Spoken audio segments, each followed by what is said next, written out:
Hi, my name is Joe Rittenhouse. Welcome to Ho Chi Minh City, Vietnam, also known as Saigon. It's in the south of Vietnam. I wanted to talk about the idea of business and that you're actually doing business even though you don't realize it, and that there's different ways of doing business in ways that you don't realize it. My family were middle class people, blue collar workers working in the railroad transportation industry. I did not grow up around people who were considered business people. I never really understood this business thing, but as I got older, I realized that if I was going to ever be wealthy, I was going to have to do something with business, because it seems like the wealthiest people always have like real estate or business. But the problem is that I never could like this. Like, I don't, even the word business today, I still don't even like that word, because it's vague. And me, I'm a kind of person, I can learn if you teach me, but you have to teach me very clearly, in a way that I can understand, using pictures, using diagrams, in a way that'll fit well with my personality. Now, that's not saying that people shouldn't change and learn how to act differently in order to accomplish goals. And I'm willing to do that. But up until age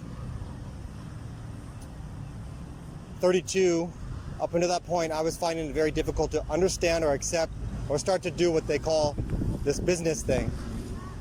Little did I know that I was capable of doing business in a way that no one had ever explained and I had never read about before. I make my money right now, the way I'm able to travel around the world and not have like a normal 9-to-5 job is because I have real estate. I'm a landlord. I'm a property investor. People live in the property, they pay rent every month. You can collect rent in the bank and live in another country if you want. That's fine. It's 2019. We have the technology on the phone. But little did I know that I was starting to do a business without doing business. Like, I always thought business had to be a storefront, that you had to make a product or a service to make money. And so I had that in my mind. You know, what am I going to invent? Everyone has their big ideas, their big inventions that they're going to bring to the world. That's the way that we're taught to think, and that's the way that I thought. I'm like, what thing am I going to invent? Well, shit, first of all, how are you going to compete with all the other creative people in the world? Like, that's what we're taught, that you're going to have to come up with something new. Well, first of all, later I learned by studying that a lot of times people that get very wealthy in the product business, they didn't even really necessarily make something new. They just modified something that already existed, something that was very common, something that's very useful and practical. So it doesn't always necessarily have to be something new, but this was still really hard for me to accept and understand. I'm thinking, so I'm going to have to like manufacture something or invent something or make something better. I have very little science or mechanical engineering background. So I'm working along, and and before I purchased any rental real estate, I was always a good employee. I go to work and I could save my money. Just my personality, I'm easily satisfied. I have a great time. I don't have to spend a lot of money to have a great time. But one thing that happens is I start to accumulate a lot of money. I have a lot of savings because I don't spend a lot of money. I'm kind of a frugal person, a spendthrift. It doesn't bother me. It doesn't bother me at all. So I worked, I saved money, and then I started learning about this real estate thing. Purchased my first rental property, and I'm sitting there working, and I have excess money. I start to have my own property, but I'm a little bit busy because I have my work to do. So I don't have time to just be going around looking at properties, buying new properties and things like that, and renovating houses and things like that. But I knew people that needed money. I didn't have time, but I had money. They had time, but they didn't have money. So I started giving them my money. And they borrowed my money. They used my money to develop property, to renovate property, to rent out property. And then I started making money in another way from rental property. So I started to realize what was going on here. I thought, I am a business. Well, first of all, let's back up a little bit. You already are a business, whether you want to admit it or not. Your name is your brand.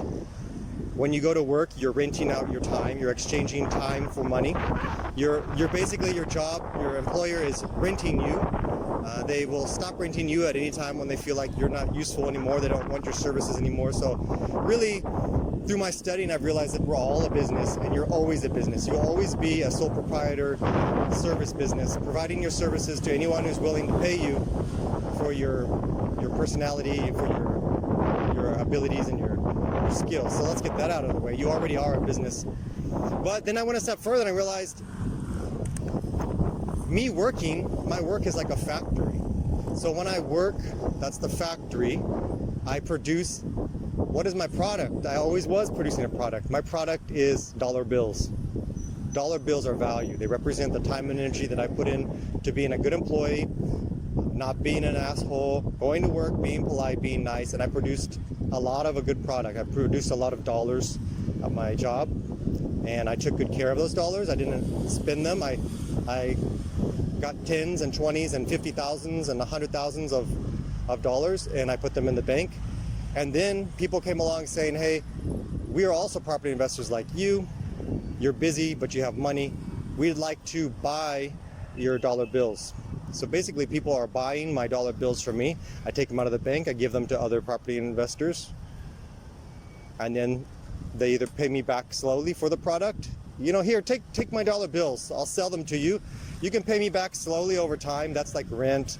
That's also like dividend payments or distributions. Or you could also think of it as, you know what? I'll sell you my dollar bills. I'll sell you $50,000. I'll sell you $100,000 in cash from my bank. And then just pay me back in a few years. Pay me back in a few years. That's fine. I can wait to get paid on it. So this really, I felt happy because I always thought, I don't get it. I don't understand business. I can't make a product. And nobody wants my service. You know, nobody's calling me up saying, Joe, I need your help above and beyond just a regular 9-to-5 job. And so I was really happy because I realized that I always was a business and I always was making a product. I was making dollar bills, and that was what I was good at making. I'm good at making dollar bills.